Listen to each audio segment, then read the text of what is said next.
Semester examination सामने है and medicine और केमिस्ट्री का सिलेबस कंप्लीट करना डिफिकल्ट जा रहा है। तो डोंट यू वरी गाइस, क्योंकि आज मैं तुम्हारे लिए लेके आई हूँ सेमेस्टर 6 के स्टूडेंट के लिए बहुत राहत वाली बात, क्योंकि आज के वीडियो में हम डिस्कशन करने वाले हैं most important question of medicinal chemistry 3। बहुत से बच्चों का कहना है कि मैम मेडिसिनल केमिस्ट्री हमें बहुत टफ जाता है, अगर सब सिलेबस हमने कवर किया तो भी हमें कुछ याद नहीं रहता। तो डोंट यू वरी गाइस, आज के वीडियो में आपके साथ मैं डिस्कशन करने वाला हूँ ऐसे कुछ पॉइंट, ऐसे कुछ क्वेश्चन जो रिपीटेटिवली एग्जामिनेशन में पूछे जा चुके हैं और इस सेमेस्टर में उसके आने के चांसेस बहुत ज्यादा है। तो यूनिट वाइज हम डिस्कशन करने वाले हैं and at the end I am going to tell you some exam strategies कि अगर हम मेडिसिनल केमिस्ट्री का पेपर अटेम्प्ट करते हैं तो हमें क्या क्या चीज याद रखनी चाहिए। And of course I am going to tell you some things कि स्टूडेंट यूजुअली क्या करते हैं जिसके वजह से मेडिसिनल केमिस्ट्री बहुत से बच्चों का बैक आता है। तो यस गाइस, आज का वीडियो कंप्लीट देखना मत भूलना, क्योंकि आज का वीडियो आपके लिए सेमेस्टर एग्जामिनेशन के लिए मोस्ट इंपोर्टेंट रहने वाला है। ओके, तो यस, यूनिट टोटल 5 है मेडिसिनल केमिस्ट्री 3 का सिलेबस में। तो 1 बाय 1 यूनिट हम डिस्कशन करने वाले हैं। उसमें ऐसे ईच एंड एवरी यूनिट में कौन सा टॉपिक मोस्ट इंपोर्टेंट है, क्या हमें स्किप नहीं करना चाहिए, ये सब हम डिस्कशन करने वाले हैं। फर्स्ट ऑफ ऑल गाइज, मैं ये क्वेश्चन जो आपके साथ शेयर करने वाली हूँ वो रैंडम है क्या? तो आंसर है नहीं गाइज। मैं आपके साथ वही क्वेश्चन शेयर करने वाली हूँ जो क्वेश्चन बार बार एग्जामिनेशन में पूछे जा चुके हैं, मोस्ट इंपोर्टेंट क्वेश्चन जिसके हाई चांसेस है, हाई प्रोबेबिलिटी है बी फार्मेसी सेमेस्टर 6 के एग्जामिनेशन के आने और semester exam viva and internal के लिए भी बहुत इंपॉर्टेंट रहने वाले हैं। ओके, तो let's start 1 by 1 discussion of our all the unit. Syllabus बहुत लेंदी है but yes, nothing is impossible, हम सब कुछ कर सकते हैं। डोंट यू वरी, आपका मेडिसिनल केमिस्ट्री कभी भी बैक नहीं आएगा। And one more thing, semester 6 के लिए मैं ईच एंड एवरी सब्जेक्ट के लिए इंपॉर्टेंट क्वेश्चन प्रोवाइड करने वाली हूँ। सो यस, चैनल को सब्सक्राइब करना भूलना नहीं। Okay, so let's start unit number 1। Unit number 1 which is completely based on antibiotic. Okay, antibiotic में specially beta lactam, aminoglycoside and tetracycline है। हमने ऑलरेडी इस पे लेक्चर कवर किया है। If you want lecture, I will provide the link in a description box. Okay, and yes of course PDF also मैं provide करने वाली हूँ at the end of this video, you can download it. Okay, so very important question, first section guys for a long question, that is our 10 marks question. 10 marks के लिए कौन से ऐसे topic है जो हमें कभी भी स्किप नहीं करने हैं? That one is the first and most important question, that is the explain star of penicillin with structure. Okay, so again one more thing guys, एक क्वेश्चन डायरेक्टली 10 मार्क के लिए आने वाला है क्या? तो आंसर है yes, there may be chances कि डायरेक्टली वो 10 मार्क्स के लिए सार पूछा जा सकता है, but yes guys there may be second chances कि वो डायरेक्ट न पूछता, उसमें कॉम्बिनेशन पूछेगा, like question number 1 question number 2 साथ में पूछेगा for 10 marks. Okay, so be prepare for that. तो फर्स्ट इंपॉर्टेंट क्वेश्चन है star of penicillin with structure and second important question है classify beta lactam antibiotic with example. Okay, so 10 marks के लिए तो there may be chances कि वो कौन से भी 2 क्वेश्चन मिक्स कर सकता है। So these are important. So risk नहीं लेना चाहिए, इसलिए मैंने थोड़े एक्स्ट्रा क्वेश्चन ऐड किए हैं, हमें कुछ भी स्किप नहीं करना है। Again guys, right, mechanism of action of beta lactam antibiotic. Okay, so beta lactam antibiotic बहुत इंपॉर्टेंट है, उसका classification, mechanism of action, example. Okay, now explain chemical degradation of penicillin. Okay, so we can say penicillin की each and everything हमें पता होना चाहिए कि उसका chemical degradation क्या है, स्टार क्या है, क्लासिफिकेशन क्या है, एग्जाम्पल क्या है एंड ऑफ कोर्स यूजेस क्या है। Okay, now guys, fifth question is a star of cephalosporin. ये भी बहुत बार एग्जामिनेशन में देखा जा चुका है, तो this one is important. Now sixth one is a mechanism plus resistance of aminoglycoside. Okay, so this one is also important. Now star of tetracycline, yes of course eight the and मैं आपके साथ share करने वाली हूँ कि अगर आपको examination में क्वेश्चन अटेम्प्ट करने हैं तो आपको क्या और किस चीज का ज्यादा ध्यान रखना चाहिए। Okay, so don't skip, don't miss it.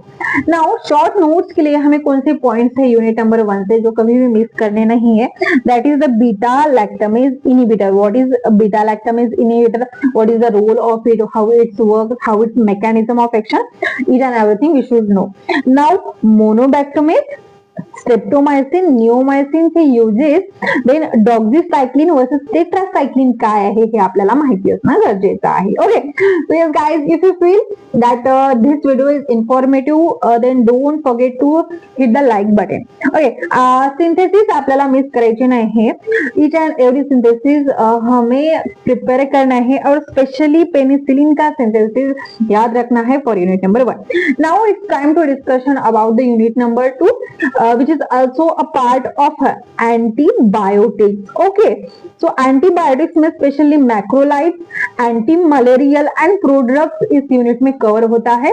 Very important question कौन सा है for a long answer, that is for 10 marks, that one is the star of macrolide. Okay, erythromycin का स्टार बहुत बार पूछा जा चुका है और examiner directly ask right the star of macrolide, so be prepare for that. Okay, and again these are question for all the universities, so if you are in any type of any university you can use this IMP question.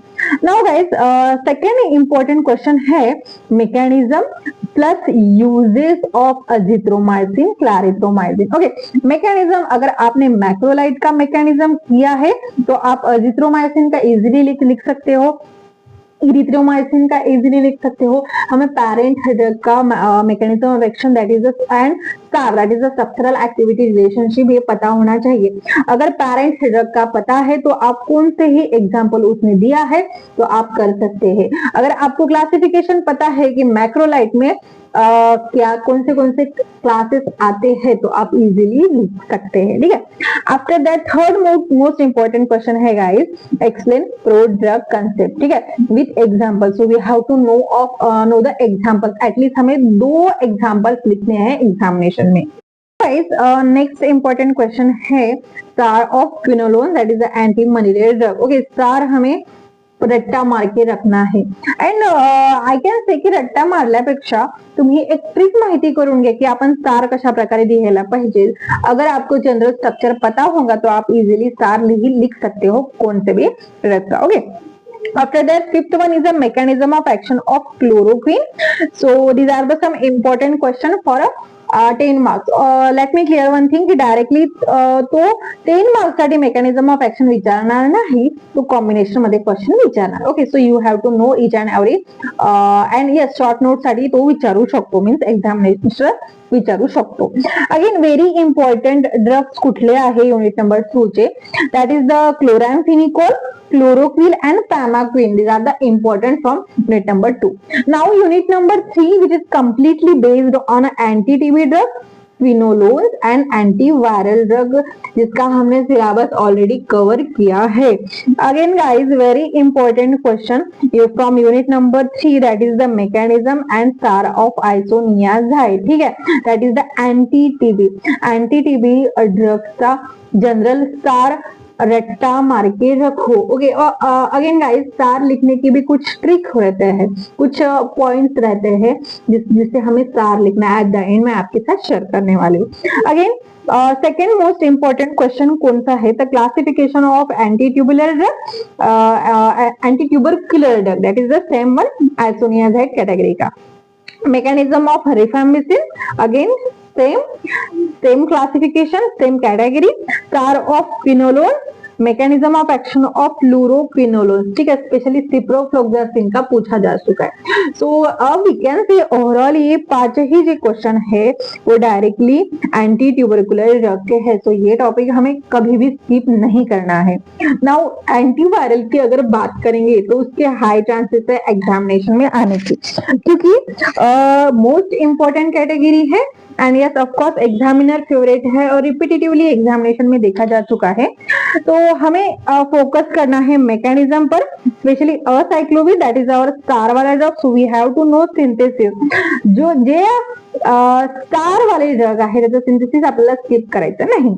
Again classification of antiviral drug, anti HIV drugs. Okay, so all drugs हमें पता होना चाहिए कौन कौन से drug HIV anti HIV category में है. Again I know that syllabus में एंटी HIV नहीं है, तो हम फार्मास्यूटिकल लैंग्वेज में ये कैटेगरी को कौन से नाम से पुकारते हैं ये मुझे कमेंट बॉक्स में लिख के जरूर बताना.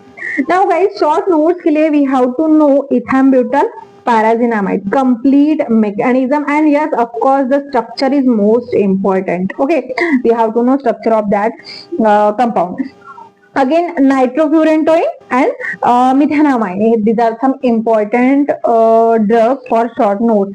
Now, for unit number 4, is completely depend on antifungal, antiprotozoal, antihelminthic and sulphonamide. So yes guys, अगर यूनिट नंबर 4 अकेला अगर 4 पॉइंट कवर करता है तो उसे वेटेज कितना होगा आप ही सोच लो. सो ये स्किप करेंगे तो मार्क्स लॉस कर सकते हैं. अगेन यूनिट नंबर 5 भी हमें स्किप नहीं करना है because this is the theoretical one and yes of course it haves maximum weightage in our semester examination. So very important question है classification of antifungal agent. Okay, mechanism of amphotericin B, that is same antifungal category का, star of azole or we can say star of antifungal agent, ketoconazole and miconazole. These are the important drugs. Then mechanism of metronidazole, how these metronidazole work, that is the antiprotozoal drug. Then classification of anthelmintic. Okay, so these are the some important classification, important category. Sulphonamide guys हमारे लिए बहुत important रहने वाला है. हमें ये इसका star, that is the structural activity relationship, यानी जनरल स्ट्रक्चर हमें पता होना चाहिए. कौन से भी ड्रग का अगर जनरल स्ट्रक्चर आपको पता है तो आप इजीली स्टार लिख सकते हो. Then mechanism of action of sulphur drug, how this sulphur drug works, explain the Co-3-Maxazole. Okay, so this is for sulphonamide category. Short notes के लिए डेप्सन बहुत बार पूछा जा चुका है, टोलनाप्लेट बहुत बार पूछा जा चुका है, अल्बेंडाजोल एंड मेबेंडाजोल पूछा जा चुका है. so these are important for our examination. now this is unit number 4. ठीक है, तो अब तक हमें हमारा जो सब्जेक्ट था वो स्ट्रक्चर बेस्ड सिलेबस था जिसमें हमें स्ट्रक्चर कवर करने थे, स्टार कवर करना था, यूजेस, मैकेनिज्म ऑफ एक्शन, ये सब बातें कवर करनी थी. बट अब unit number 5, that one is our theoretical subject type, that is the drug design. बहुत स्टूडेंट क्या करते हैं, उन्हें लगता है कि medicinal chemistry is completely based on a structure, so skip that unit number 5. but if you are skipping this unit then you loses your marks. so this is the most important part or we can say unit of our syllabus. so question कौन कौन से repeat हो चुके हैं unit number 5 के. तो explain QSAR, that is the qualitative structural activity relationship with a parameter. इसके parameter हमें एक्सप्लेन करने हैं, partition coefficient, Hammond constant and steric factor. so these are some important one from our unit number 5. then explain Hansch analysis. Hansch analysis भी बहुत बार short notes के लिए भी पूछा जा चुका है. Again define and explain pharmacophore modelling, ये क्या है हमें पता होना जरूरी है. अगेन एक्सप्लेन मॉलिक्यूलर डॉकिंग भी शॉर्ट नोट्स के लिए पूछे जा चुके हैं. Combinatorial chemistry, solid versus solution phase. Okay, so these are some important question. Yes guys, 10 marks के लिए अगर वो पूछेगा तो 2 क्वेश्चन को मिक्स एंड मर्ज करके पूछेगा. नाउ शॉर्ट नोट्स के लिए हमें कौन से टॉपिक पे बहुत फोकस करना है, शॉर्ट नोट्स यानी 5 marks question. Drug design approaches, lipophilicity importance and lead optimisation. So ये गाइस रहे हमारे टोटल 5 यूनिट जिसके most important topic. Now exam strategy काय आहे की एक्झामिनेशन मध्ये तुम्ही कशा प्रकारे आंसर प्रिपेयर करायला पाहिजे सो दॅट तुम्हाला मैक्सिमम मार्क्स मिळणार. क्योंकि हर बच्चा एग्जामिनेशन अटेम्प्ट करता है बट हर बच्चे को सेम मार्क्स नहीं पड़ते. सो हमें ऐसे कुछ ट्रिक और कुछ इंपॉर्टेंट पॉइंट यूज करने चाहिए जिससे हमें मैक्सिमम मार्क्स मिलेंगे. वो कौन से है वो हम डिस्कशन करने वाले हैं. Okay, now always draw the structure with name. बहुत से स्टूडेंट का अगर पेपर आपने देखा तो वो क्या करेंगे, स्ट्रक्चर निकाल देंगे, ओके, एंड स्ट्रक्चर के नीचे वो नाम लिखना भूल जाते हैं की वो कौन सा स्ट्रक्चर है. सो हमें पाठ रहना चाहिए, आपल्याला मुख पाठ असायला पाहिजे की if the structure containing 3 enzymes then this our tetracycline. Okay, now write the mechanism with step. अगर एग्जामिनेशन में हमें मैकेनिज्म पूछा गया है, then each and every step हमें लिखना है, like step number 1, then show some arrows, step number 2 explain, then third step number 2 छोटे छोटे पॉइंट्स लिखने हैं and then explain it, elaborate it. अगर इस वे से आप आपका जो आंसर है अगर अटेम्प्ट करने वाले, then it represent yourself. Okay, वो आपका इंप्रेशन बेस्ट क्रिएट करने वाला है. और अगर फर्स्ट इंप्रेशन ही अच्छा रहेगा तो ऑफकोर्स जो एग्जामिनर है, जो आपका पेपर चेक करने वाला है, वो आपको मैक्सिमम मार्क्स दे सकता है. क्योंकि बच्चों पता है 10 मार्क्स के लिए क्वेश्चन है, तो अगर आपने कितना भी लिखा, अगर वो रिप्रेजेंटेटिव नहीं रहेगा तो आपको 10 मार्क्स नहीं मिलते. हमें कभी 5, 6, 7, 8 पर ही हमें क्या बोलते हम मराठी बोलते की त्याच्यातच आपल्याला आहे ते समाधानी घ्यावं लागतं. Okay, so yes, follow this step. Then yes, structural activity relationship. क्या हमें पॉइंट्स याद रखने चाहिए, तो हमें स्ट्रक्चरल एक्टिविटी रिलेशनशिप पॉइंट्स में लिखणे हैं. येस गाइड, आधी जनरल स्ट्रक्चर काढा, पर्टिक्युलर ड्रगचं जे काही स्ट्रक्चर आहे ते काढा, जनरल स्ट्रक्चर. आणि पॉसिबल होत असणार, जर आपके पास टाइम होगा तो जनरल सार लिखो. उसने कैटेगरी का पूछे है तो आप जनरल लिखो. आफ्टर दैट जनरल यानी क्या, सेम स्ट्रक्चर रहता है और स्ट्रक्चर में आर रहता है, right. So you have to write general. Again क्या करा, अगर आपके पास टाइम होगा तो आप पर्टिकुलर ड्रग लिखे, वहां पे आर की पोजीशन पे जो पर्टिकुलर कंपाउंड होगा वो लिखना है, and then write the star of that compound, जो कौन सा ड्रग रहने वाला है वो. ओके, तो ये यहाँ पे अगर उसने 10 मार्क्स के लिए सिर्फ और सिर्फ स्टार पूछा है और मैकेनिज्म पूछा है, तो ये ट्रिक करके देखो गाइस, आपको मैक्सिमम मार्क्स मिलेंगे. 10 आउट ऑफ नहीं 10 तो 8 तो भी मिलेंगे ही मिलेंगे. ओके, तो attempt like this in your examination. So don't skip star वाले ड्रग सिंथेसिस हमें स्किप नहीं करना है. स्टेप्स लेंदी है, स्ट्रक्चर डिफिकल्ट है, बट यस गाइस, ये स्ट्रक्चर आपको बहुत मार्क्स दे सकते हैं, सो हमें स्किप नहीं करना है. Write classification first and then explain. Yes guys, हमने बहुत से क्लासिफिकेशन वाले क्वेश्चन लिखे हैं, तो हमें क्या करना है, पहले क्लासिफिकेशन लिखना है, लाइक फर्स्ट, सेकंड, थर्ड, जी कोणती कॅटेगरी असणार ती आधी तुम्हाला लिस्ट करायची आहे, आणि after that explain that one, उसे हमें बाद में एक्सप्लेन करना है. So what students usually do wrong? Examination में ऐसा क्या गलत हो जाता है जिससे हमें मार्क्स कम मिलते हैं? सी गाइस, स्टूडेंट बहुत बार करते हैं कि डायरेक्टली नेम आठवण ठेवतात ते directly, and there is a no mechanism. Like एखादी क्लासिफिकेशन आहे, अँटीव्हायरल ड्रग आहे, तर ते काय करणार, डायरेक्टली ड्रगचे नेम आठवण ठेवणार. बट प्रत्येक ड्रगचं काहीतरी युनिक क्लासिफिकेशन असतं, ते आपल्याला आठवण ठेवणं गरजेचं आहे. ते स्टार स्किप करतात, जनरल स्टार आठवण ठेवा, स्किप करू नका. And yes of course unit number 5 ला बरेच स्टूडेंट स्किप करतात, अँड यूनिट नंबर 5 को अगर आपने स्किप किया then you loses your marks. Okay, so don't skip it.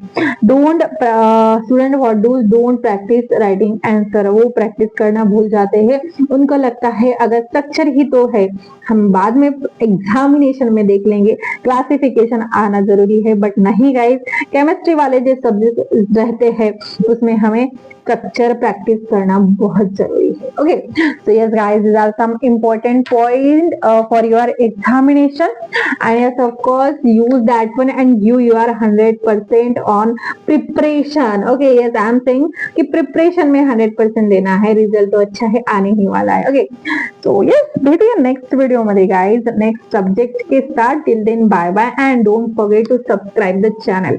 Till then guys, bye bye and best of luck for your examination.